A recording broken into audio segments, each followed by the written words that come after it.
Birds of prey are the hunters of the sky, powerfully equipped carnivores whose roots reach back to the age of the dinosaurs. Most, like eagles and falcons, hunt during the day. But the owl can detect its prey at night, with a body designed to home in on a kill, even in complete darkness.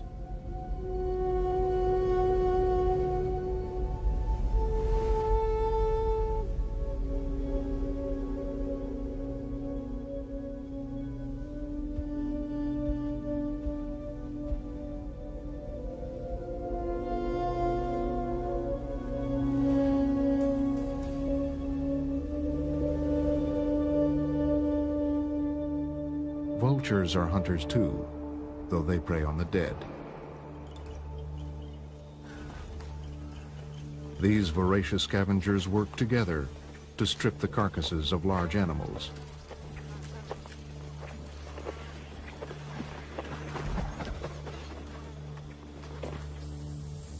For all their variety, birds of prey are savage and graceful, nature's monarchs of the air.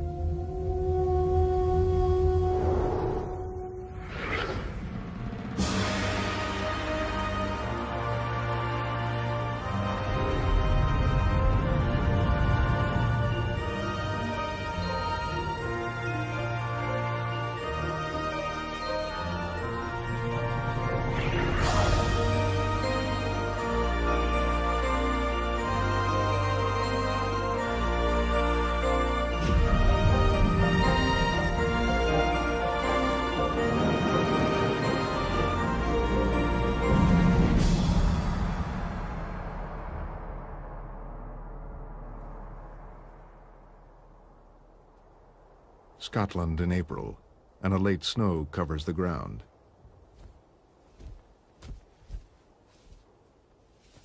A male golden eagle is hunting for food. Like other birds of prey, all the parts of his anatomy combine to create a highly efficient predator. Strong talons for grasping prey, a muscular chest, and powerful wings which help him lift it, and a sharp beak for tearing it open. These are the defining features of birds known as raptors.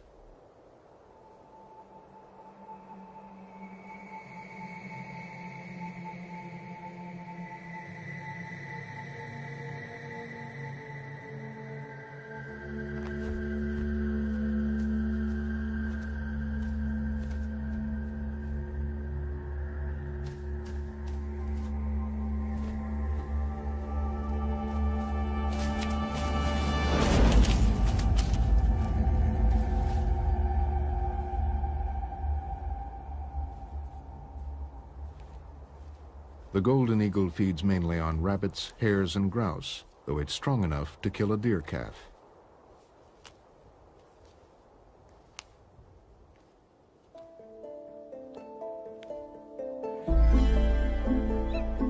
Golden eagles are among the largest birds of prey. They can measure 3 feet from beak to tail, with a wingspan of 7 feet. As in most birds of prey, the female is larger than the male.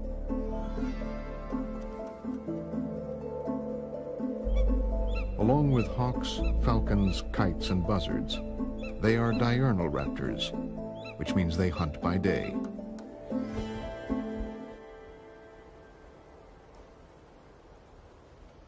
High up on the sides of a Scottish cliff, golden eagles nest in an eyrie. The female is feeding her young.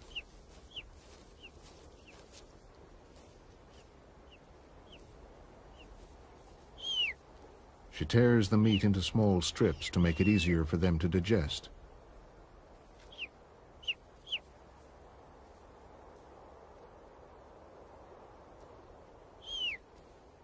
However, the mother is unable to leave the nest to hunt. The thin down on newborn chicks provides little insulation, and they are vulnerable to the cold, so the mother must keep them warm by brooding.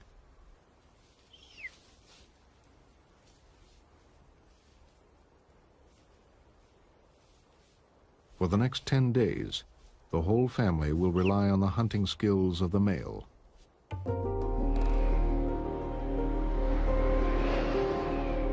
Birds of prey need patience, stealth, and above all, keen senses. Eagles rely on their sight.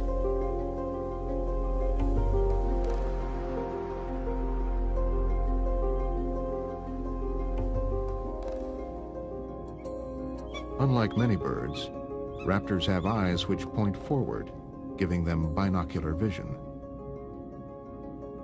By using both eyes to view the same object, they can see depth and are able to judge distances with great accuracy. They also have a third eyelid called a nictitating membrane, which protects their eyes, particularly when they attack.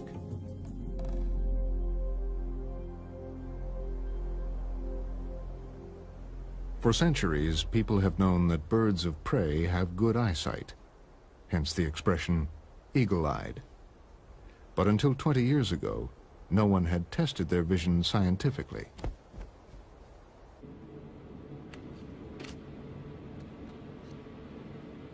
Liz Raymond, an Australian research scientist, was the first to develop an eye test for eagles.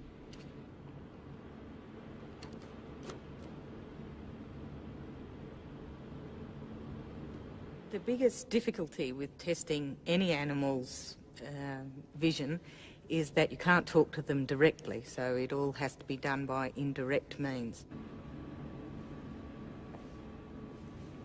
Liz solved this problem with a simple but ingenious experiment. In the first stage, she trained an eagle to distinguish between images projected onto two screens. They have two choices. One is the black and white line of equal widths, and the other one is a projection of a homogeneous grey field.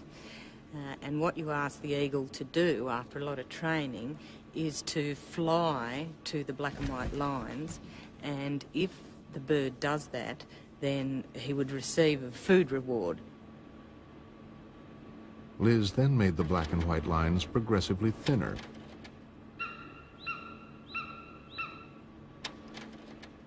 The idea was to determine when the eagle could no longer distinguish the screen with the lines from the grey screen. At this point, the eagle wouldn't know which screen to fly to. When he starts making the mistakes, or he's got 50% right and 50% wrong, then you can say that that's the actual limit of his resolving power. Liz was then able to compare the eagle's eyesight with that of humans. The results were quite surprising. If you hold your finger out, your thumbnail out about that distance, and if across your thumbnail you draw 60 black lines of equal widths and interdispersed with white lines of the same width, that's about the amount of detail that humans can resolve. But the eagle could see up to about 132 black lines, about 2.5 times as well as humans can see. One of the reasons for their powerful vision is their large eyes. If our eyes were in the same ratio to our body size, they'd be as big as oranges. A big eye allows a larger image to be projected onto the retina at the back of the eye. This image is decoded for color and detail by light-sensitive receptors called cones. An eagle's retina has 600,000 cones per square millimeter, 4 times as many as in humans. But eagles' eyes are practically fixed in their sockets and can only be turned a few degrees. To compensate for this, the eagle's neck is incredibly flexible and can twist all the way around. Not all birds of prey have such powerful eyesight. Smaller raptors, like the kestrel, have smaller eyes, and their visual acuity is little better than ours. Despite this, kestrels can see things we can't. This is because they have specialized cones that can detect ultraviolet light. These help them find their favorite food, voles. Voles feed during the day. Hidden in the grass, they are difficult to see. But they have one weakness, their bladder. They leave a trail of urine wherever they go. Urine reflects ultraviolet light. And to a kestrel searching for food, these trails are perfectly visible from the air.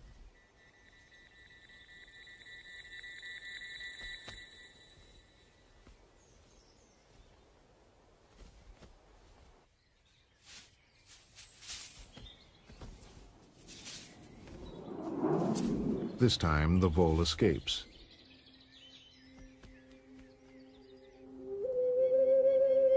As the light fades at the end of the day, diurnal raptors like the golden eagle give up the hunt.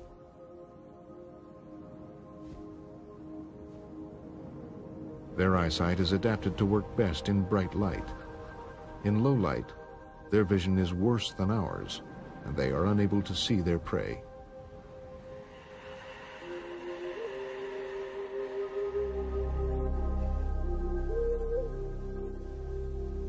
When the moon rises, the nocturnal birds of prey come out to hunt. Barn owls are completely at home in the dark.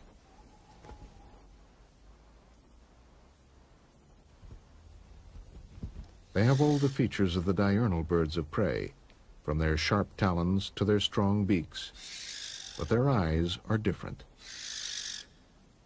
In low-light conditions, they are 100 times more sensitive than ours. Still, there are times when even a barn owl's eyes are not sensitive enough for hunting.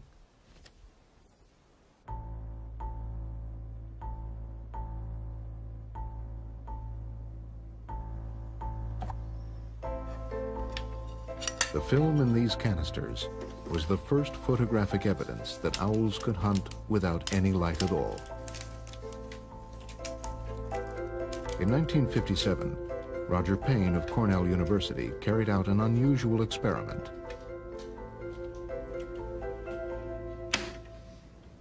I knew that owls had asymmetrical ears. The ears weren't the same on the two sides of the head. And that was curious. It meant ears were important to owls. I had to be doing something with them.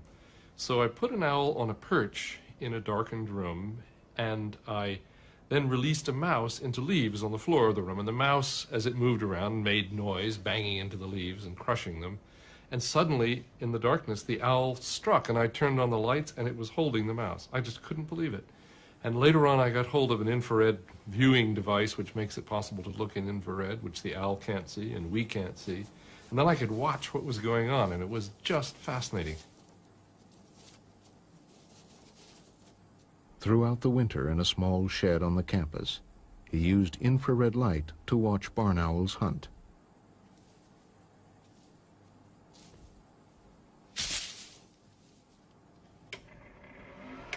He recorded what he saw on infrared film.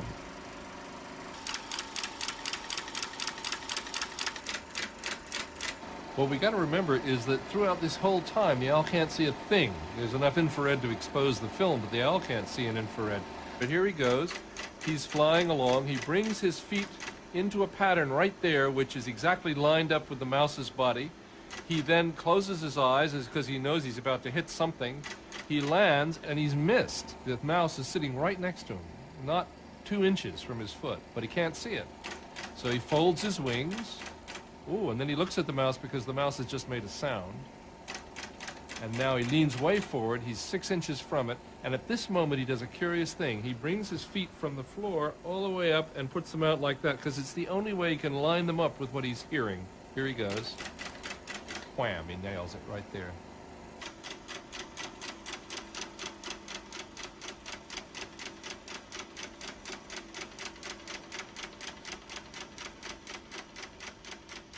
Make sure that it wasn't that it was homing on the smell of the mouse, or that it had actually seen the mouse somehow, or that maybe it was looking at the mouse in the infrared heat that a mouse gives off. I took a small wad of paper, dragged that through leaves, and the owl struck the paper. The paper doesn't smell, it doesn't have any infrared coming off it, it doesn't look like a mouse to anybody, not even an owl.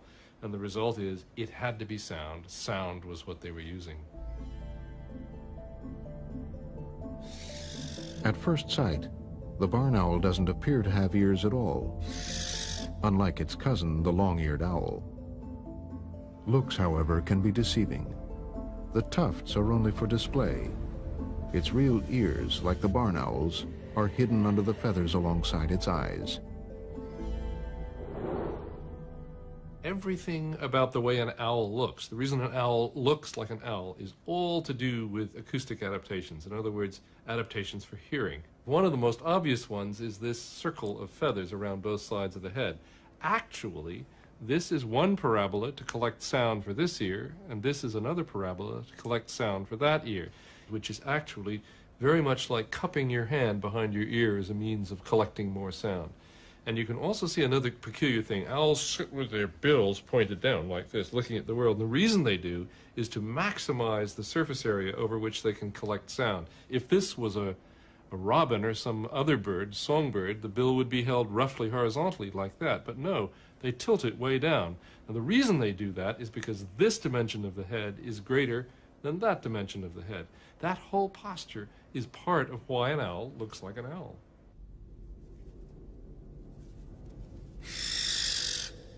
The barn owl locates the direction of a sound in two ways. When the mouse makes a noise, the sound reaches one ear a fraction of a second before it arrives at the other. This minute time difference enables the owl to work out the left-right direction of the mouse. When the mouse is directly in front of the owl, the sound arrives at both ears at exactly the same time. Now it has to calculate if the mouse is above or below. If you cut just that collection of feathers in the very center here that help the air flow by smoothly, then you get what we've done here to this owl, which is a stuffed owl that's had just those feathers removed, nothing else. So right here you can see that there are two flaps of skin, and those flaps are directly in front of the ear opening. The ear opening is back here. But they're asymmetrically placed. One is higher than the other one. This one is actually lower than that one.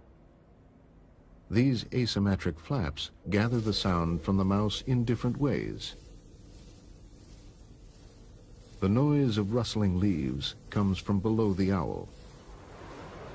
The sound passes under the high flap, which is on the left side of the owl's head, and is reflected by the ruff into the ear.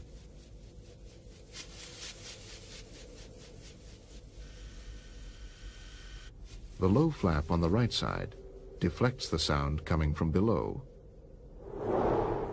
When the sound is louder in the left than the right ear, the owl knows it's coming from below. By combining the up-down with the left-right information, it pinpoints the mouse with great precision.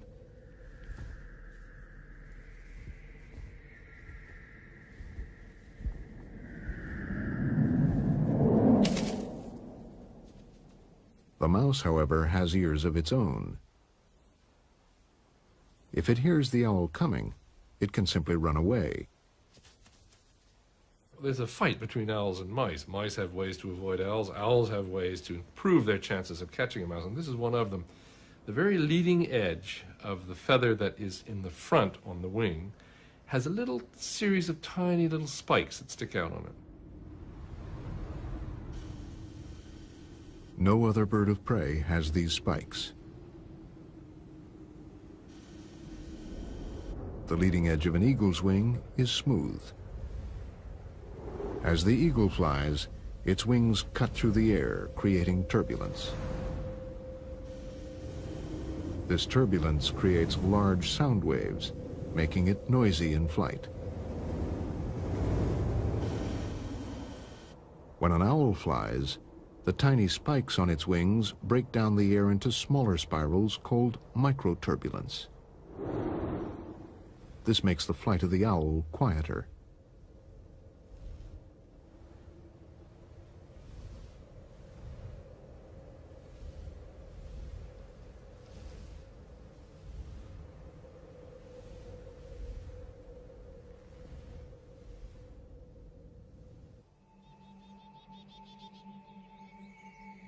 Sharp hearing also helps an owl hunting in daylight. The great gray owl lives in northern latitudes, and in the winter months, its prey is hidden beneath a blanket of snow. But the snow offers no real protection.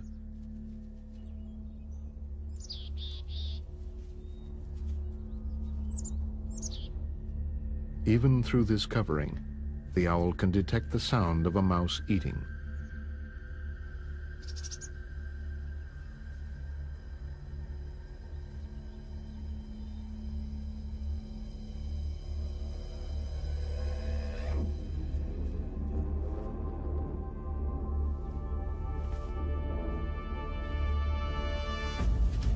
The great gray owl, like all birds of prey, has senses finely adapted to its environment.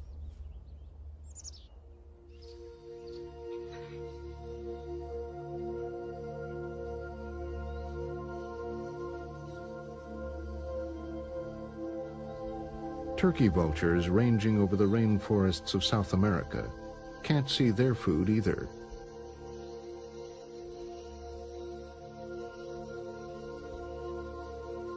The dense canopy of trees covering the ground hides animal carcasses from view.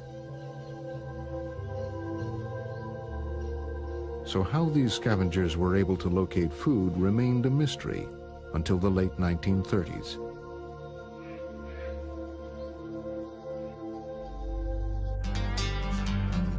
In California, the Union Oil Company was plagued by a leak in a 42-mile-long natural gas pipeline. The leak proved impossible to find in difficult terrain. But company engineers had noticed that vultures often gathered while they were repairing holes in other pipelines.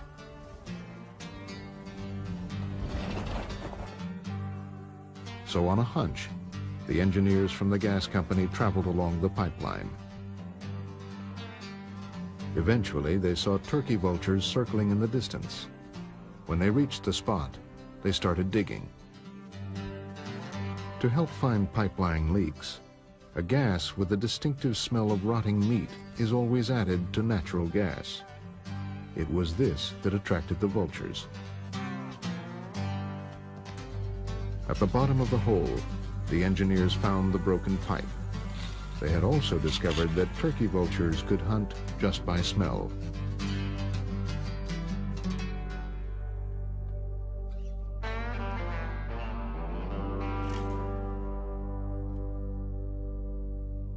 Turkey vultures have nostrils so large, you can see right through them.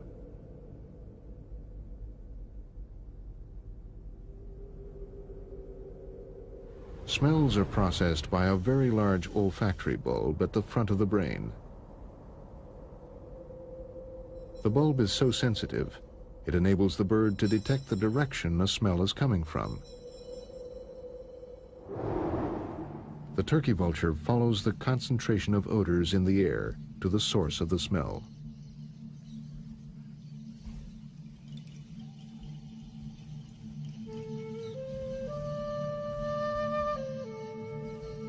This acute sense provides a service to other vultures. While the turkey vulture flies low over the forest canopy, the other vultures soar high above, waiting and watching. These birds have a less developed sense of smell and rely on the turkey vulture to guide them to the food.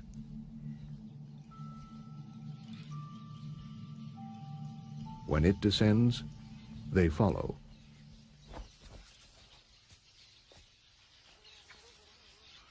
Although first to the prey, the turkey vulture isn't strong enough to rip through the skin of this large rodent.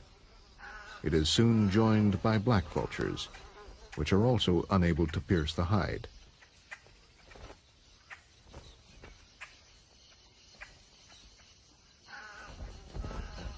They must wait for the arrival of the king vulture.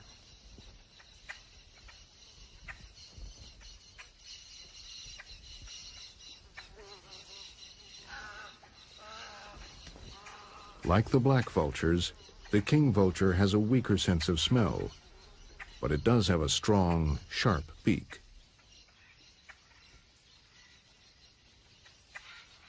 It repays the favor of being led to the meal by tearing through the skin of the carcass to provide food for all.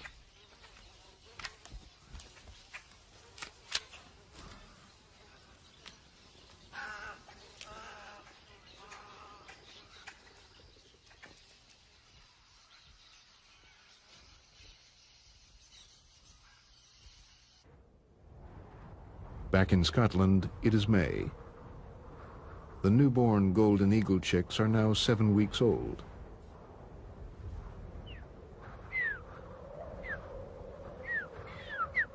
They still need feeding twice a day, but now they can be left alone on the Erie.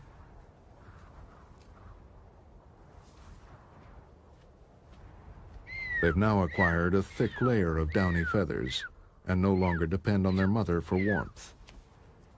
The feathers to come, however, will take them much further.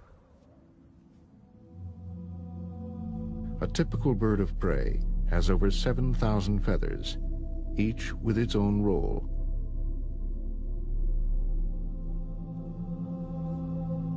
Some insulate the bird from the cold, others waterproof it from the rain, and then there are those that provide lift for flying. Before a bird flies, it raises and untangles its feathers, putting each one into place, ready for flight.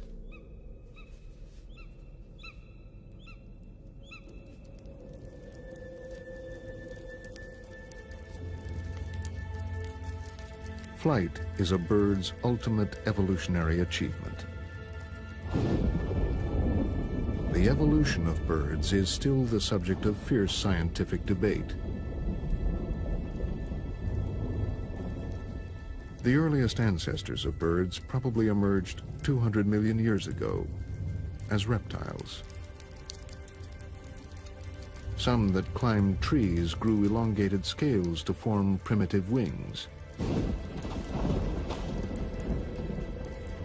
These allowed them to glide from the treetops.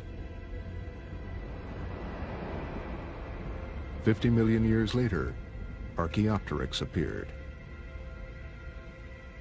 It still had teeth and solid bones, just like a reptile. But what made this animal so different was that it had feathers. Like scales, feathers are made from keratin, but they are light and flexible.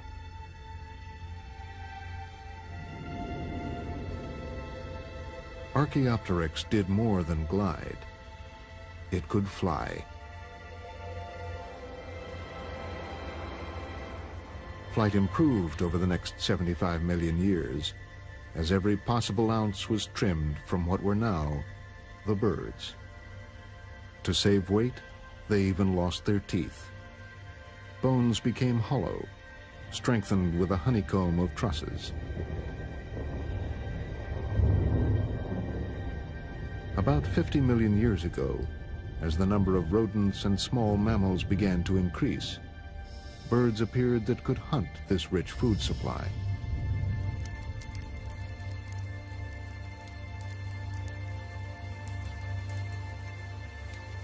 The modern bird of prey was born.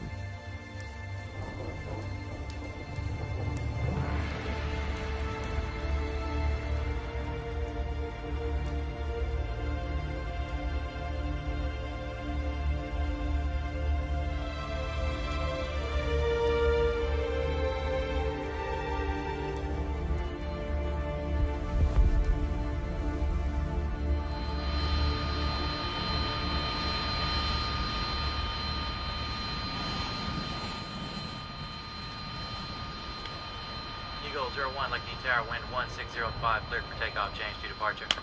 Eagle 01, cleared for takeoff, change to departure.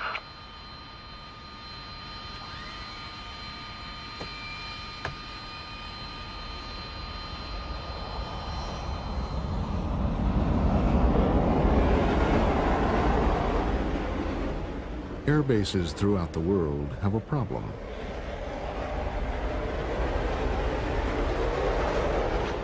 The short grass around an airfield attracts flocks of hungry birds. Just one bird flying into the engine of a jet can cause it to crash.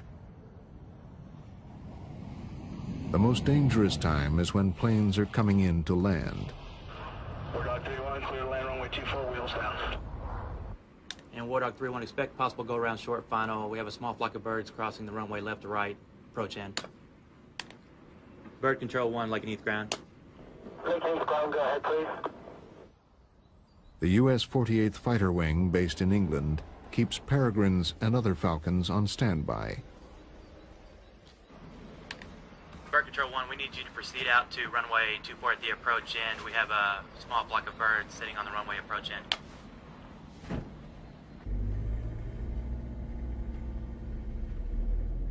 Peregrines are the natural enemy of the rooks and pigeons that feed near the runways.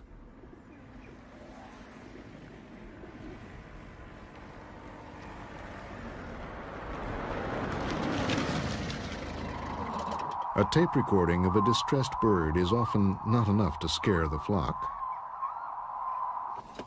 But the release of a peregrine has a dramatic effect.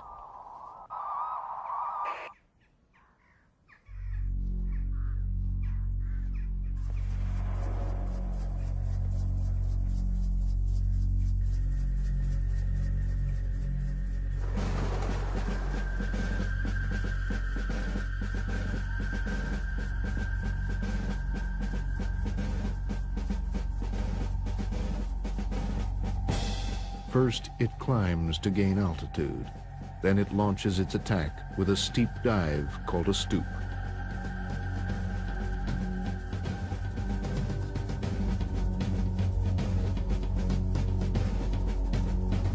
A peregrine falcon in a stoop is the fastest animal in the world. A team in Germany has measured its speed at 217 miles per hour.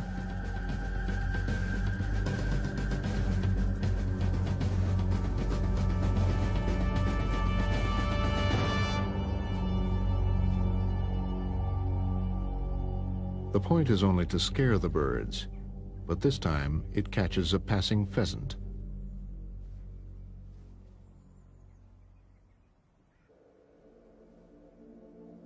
A peregrine's strong wings are designed for maneuverability, but it depends on speed to catch its prey in the air.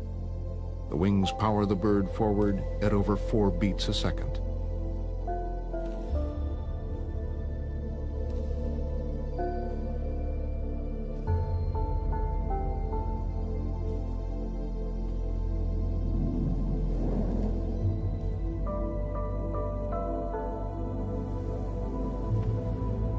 An eagle's wings are not designed for speed.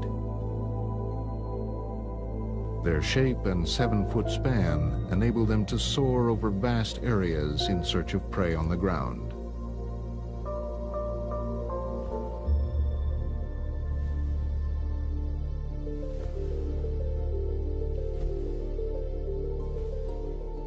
But one thing the eagle and the peregrine have in common with other birds of prey is that they strike with their feet.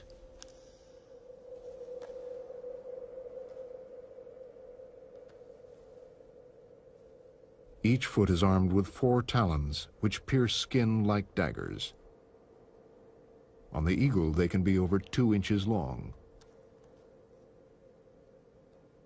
When they grasp their prey or a branch, raptors have a special locking mechanism in their legs that prevents their grip from slipping. It works like a ratchet. As their toes grasp, ridges on the tendons lock the talons into place.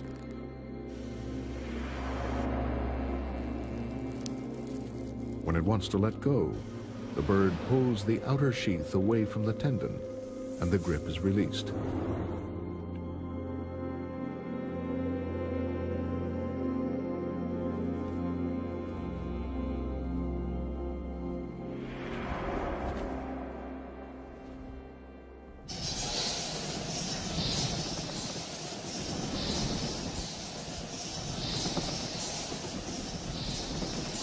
In New Mexico, the talons of the red-tailed hawk will find an easy target.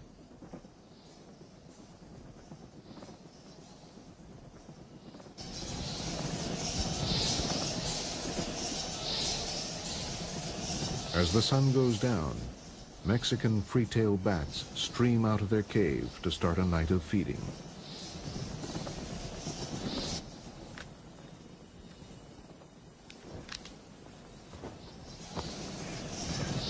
The red-tailed hawk normally hunts rabbits, but it will also take bats, and it doesn't pay to be choosy.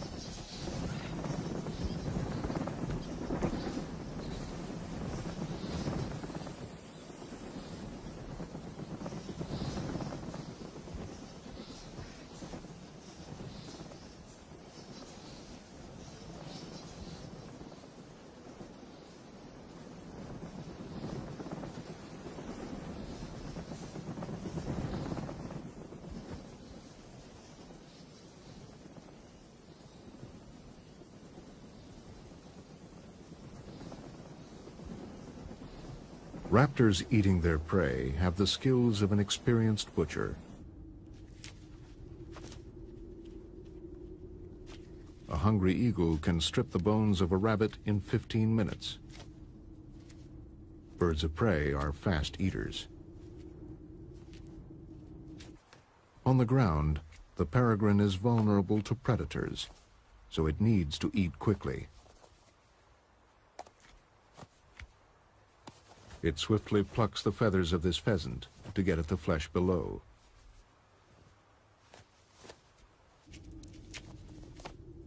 Each species has a beak that is specialized and finely adapted to the prey it feeds on.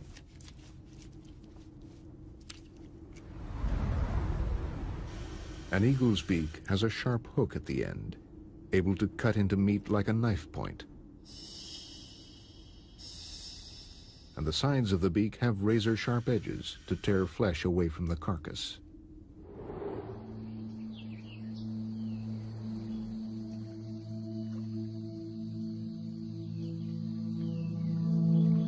In the Florida Everglades, one species of kite has a beak adapted to only one food source. The snail kite feeds on apple snails.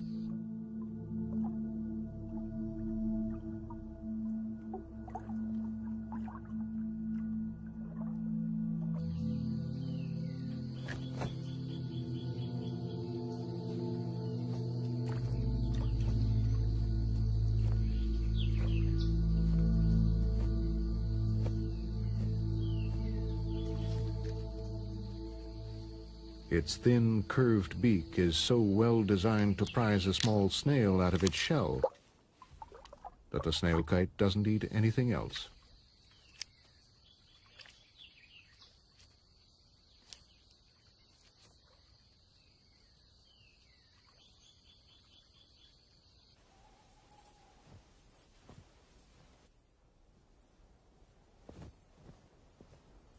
While larger birds of prey eat their food where they find it, smaller raptors, like owls, carry their catch to somewhere safe.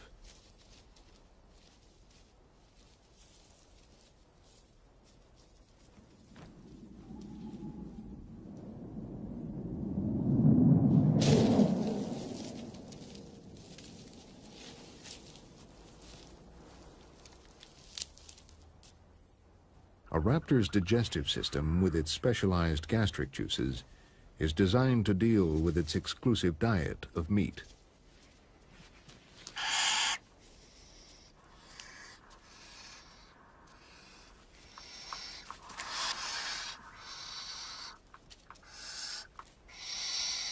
Even as young chicks, barn owls swallow their prey whole.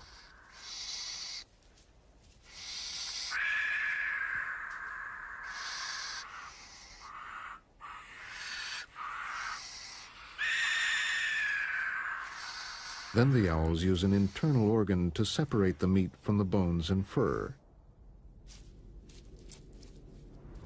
Instead of teeth to break up the food, owls have a gizzard, a muscular stomach that grinds up the food. The meat is digested by acids, and the bones and fur are molded into pellets and regurgitated. Dissecting a pellet reveals the owl's diet.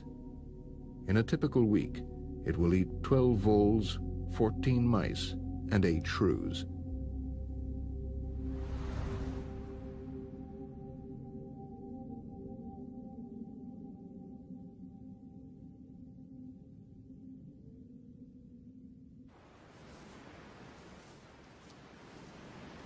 In Scotland, it is now 11 weeks since the young eagles hatched.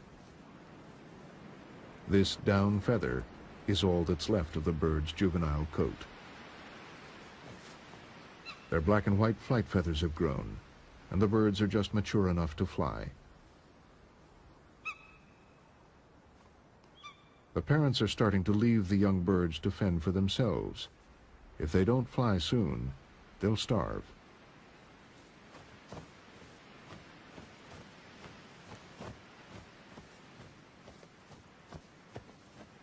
These first flaps are essential preparation for flight. They build up muscles and strengthen the wings.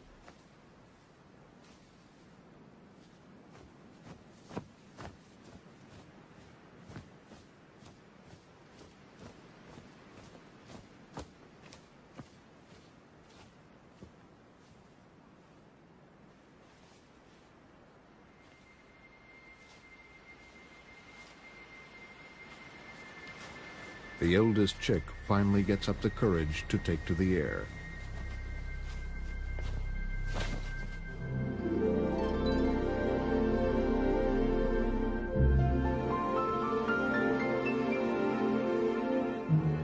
This maiden flight ends with an ungainly landing.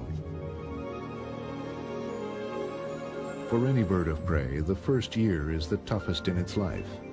Over half will die in their first 12 months. Mainly due to starvation. To survive, these birds will now need to find sites where they can hunt and breed.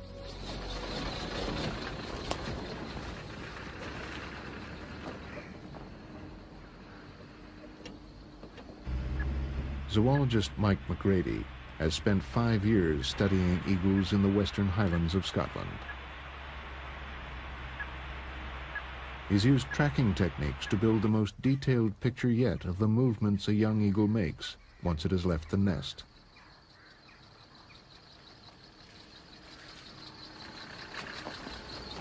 For the first few months after it leaves the nest, it is resident on its natal territory. But after, in usually November through January, they move on and start to wander quite widely. These wanderings can be over hundreds of kilometers, and they don't seem to have any direction. To follow these wanderings, Mike fits the eagles with radio transmitters. But he has to catch one first.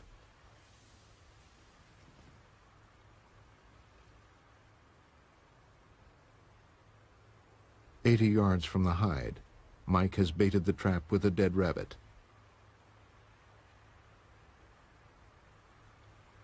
Trapping requires endless patience. It's kind of dynamic tension between being comfortable and being uncomfortable, because you have to be awake all the time, pretty much, and ready to move. But you also, you're going to have to spend 11 hours in this hide, and it's cold or raining or something like that. You also try to make yourself comfortable.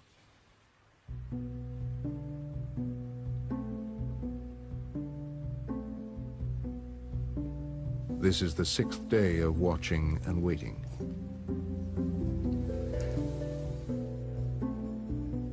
When he does spot an eagle flying overhead, there's no guarantee it will be tempted by the bait. And even if it is, Mike's problems may have just begun. We then have to wait until the eagle is exactly in the right position, because one is always concerned that the eagle will be injured by our trapping methods. But once the eagle is in position, we just fire the trap by radio control. Unfortunately, sometimes the eagles spend half an hour in the wrong position, but in the trap, and we never catch them.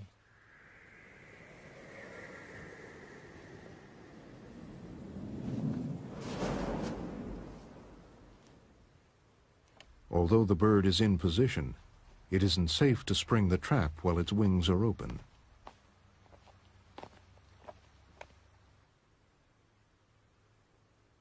Finally, it folds its wings.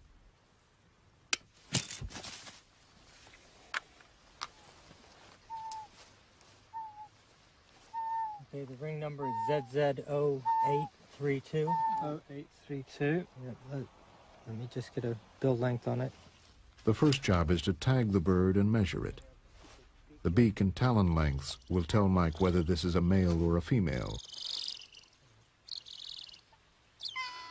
Okay, 43.2. Although trapped, it is still a formidable animal.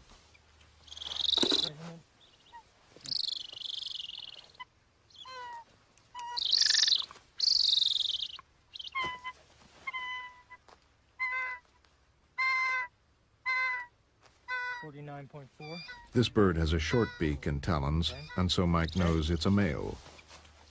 All right, we're ready to put the tag on.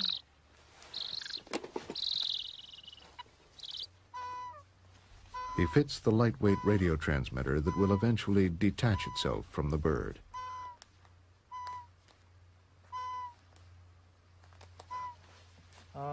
This is a tail-mounted transmitter, so its life expectancy is really dependent upon where the tails, how long that tail feather is going to stay in. I've tried to choose a feather that's relatively new, because eagles don't molt through all their feathers in one particular year. So hopefully this bird will be able to keep the transmitter on at least as long as the life of the transmitter, which might be about 2 years.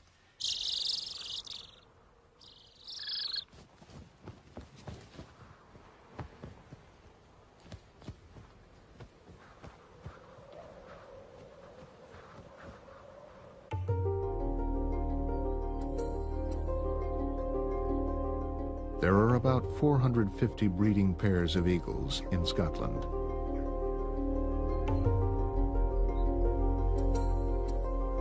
To be successful, a young golden eagle needs to claim a territory. But what if all the good sites are already taken?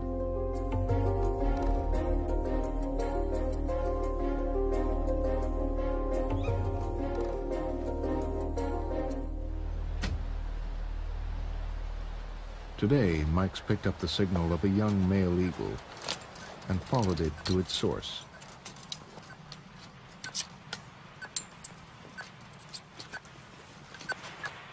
The territory of this golden eagle is 7 miles long and 5 miles wide. The eagle has defended it against all comers.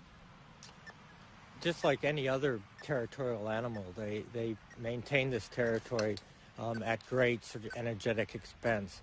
And the reason they have to do that is because the resources within that territory are quite important to it breeding. Those resources include food resources, but also might include nesting resources or a mate. They're maintaining an area which they can survive and reproduce in. The other eagles are also interested in the same thing, and if you have an eagle that's non-territorial and is looking to enter the breeding population, it has to establish itself on a territory. And at least from our work, some of these eagles seem to be aggressive about that territory establishment. Mike has recently discovered just how aggressive eagles can be. In 1992, he tagged the male of a pair of breeding eagles. He tracked the bird for a year and a half until he eventually lost contact.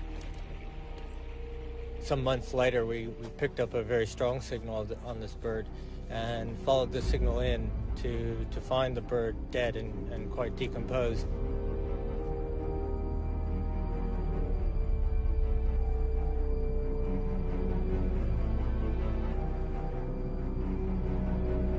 What he discovered next came as a complete surprise.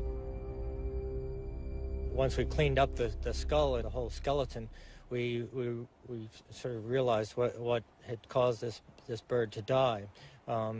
It had obviously received a wound from probably another eagle. Must be another eagle. I can't imagine anything else inflicting a wound like that on an adult golden eagle. This eagle was killed for its territory. How often this occurs, no one knows. But a young male eagle has now taken over the territory. Chances are, this was the killer. The new young male will mate with a resident female. He will learn from her where the best hunting sites are and benefit from her experience. When she dies, he will stay in the territory and acquire a new mate. In this way, territories have been handed down in an unbroken lineage, stretching back centuries. All birds of prey share an evolutionary legacy. Whether they're hunting or scavenging, flying or gliding, they are the ultimate aerial predators.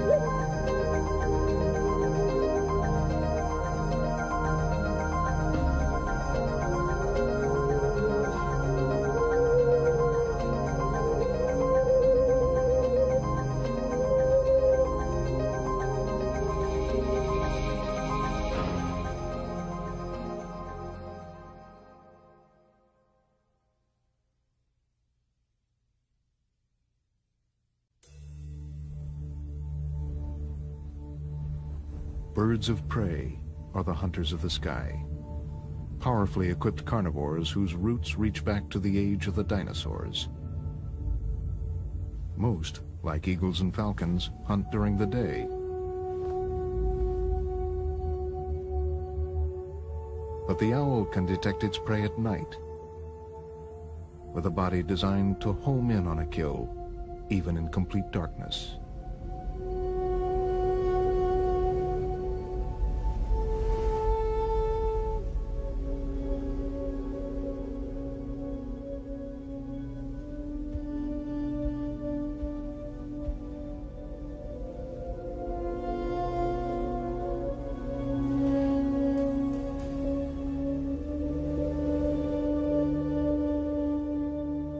Vultures are hunters too, though they prey on the dead.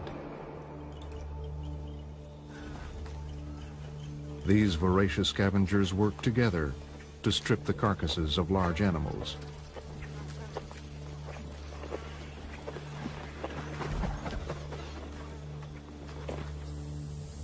For all their variety, birds of prey are savage and graceful, nature's monarchs of the air.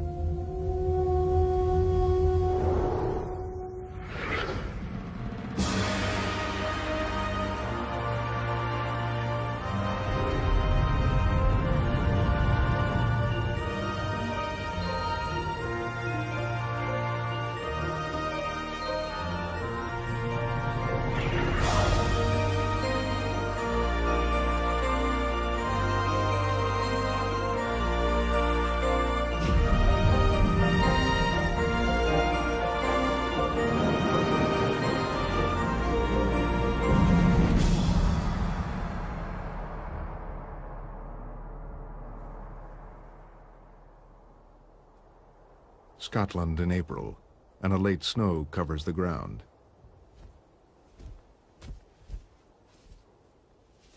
A male golden eagle is hunting for food. Like other birds of prey, all the parts of his anatomy combine to create a highly efficient predator. Strong talons for grasping prey, a muscular chest, and powerful wings which help him lift it, and a sharp beak for tearing it open. These are the defining features of birds known as raptors.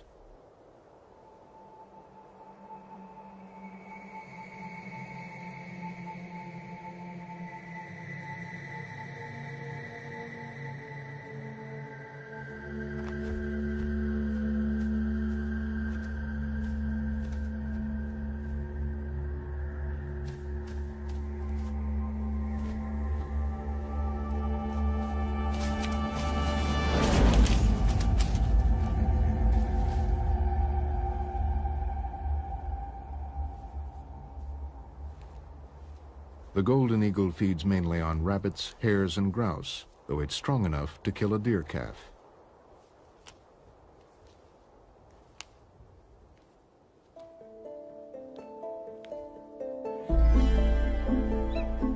Golden eagles are among the largest birds of prey. They can measure 3 feet from beak to tail, with a wingspan of 7 feet. As in most birds of prey, the female is larger than the male.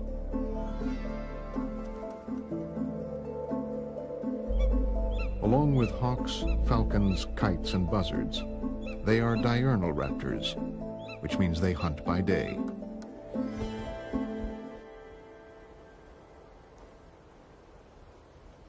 High up on the sides of a Scottish cliff, golden eagles nest in an eyrie. The female is feeding her young.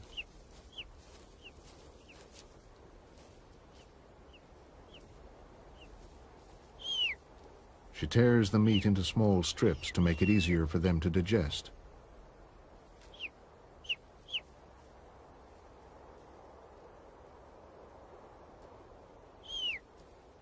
However, the mother is unable to leave the nest to hunt. The thin down on newborn chicks provides little insulation, and they are vulnerable to the cold, so the mother must keep them warm by brooding.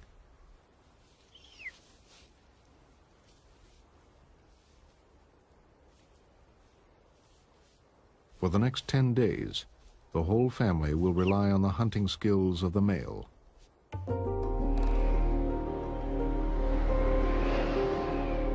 Birds of prey need patience, stealth, and above all, keen senses.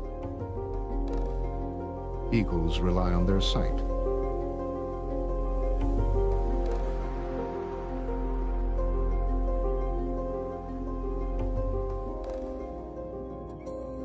Unlike many birds, raptors have eyes which point forward, giving them binocular vision. By using both eyes to view the same object, they can see depth and are able to judge distances with great accuracy. They also have a third eyelid called a nictitating membrane, which protects their eyes, particularly when they attack.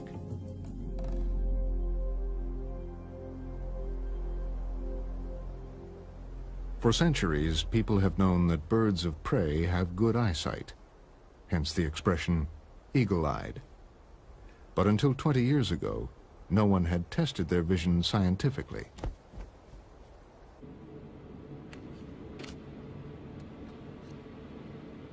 Liz